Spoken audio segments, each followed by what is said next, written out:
So as you're getting there, all of us can recognize that when I say I'm feeling, the habitat is within the body.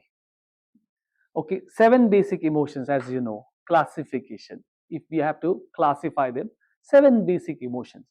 But if you have to look at emotions from the lens of mindfulness, we only look at 3 broad feelings. Broad feelings. Okay, and as Rodney said, we feel and then we use a language to express that I'm feeling a certain way. But the habitat is within the field of our body. Only 3 broad emotions, sensations or feelings we feel. What are these 3 broad feelings? Pain, pleasure, numbness, or indifference. Yeah, pain, pleasure, and indifference. So, for example, when I ask a few people, what are you feeling? And they go, okay. Now, okay is not really a feeling. And sometimes they go, what are you feeling? And they go, I don't know. I'm okay. Indifference. And sometimes when we are experiencing indifference, we're not able to exactly track our feelings. Sometimes we also have the capacity, when we are going through an excruciating emotional experience, we can cut ourselves off from experiencing that emotion. We numb. That is our defense mechanism for survival. Yeah.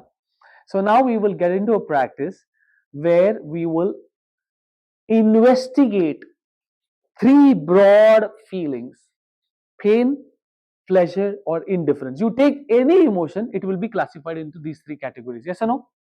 Any emotion. Pain can arise independently in the mind and body or simultaneously. Whatever arises in the mind, it will have a subsequent parallel impression in the body also. But they can independently arise of each other or cascade. But when you say pain in the mind, it's like I feel not respected. Is it pain? Yes. Okay, got it. Yes, and therefore you respond how? Either you withdraw or you defend yourself or just become passive aggressive and all of that. Or it's pleasure, like I feel happy. Yeah. That's kind of pleasure. Yeah. And I feel happy, and okay, I feel happy, my mind is pleasant, and how do I know that? Okay, my body is also feeling something very different. And sometimes it's possible my body is not feeling, my body is not optimum, it is going through some illness, but my mind is still pleasant. The example of this blind person, the blind person that I gave, the body is going through deformity. In fact, there was this interesting study between a paraplegic and somebody who had earned like a big windfall, a lottery or something like that.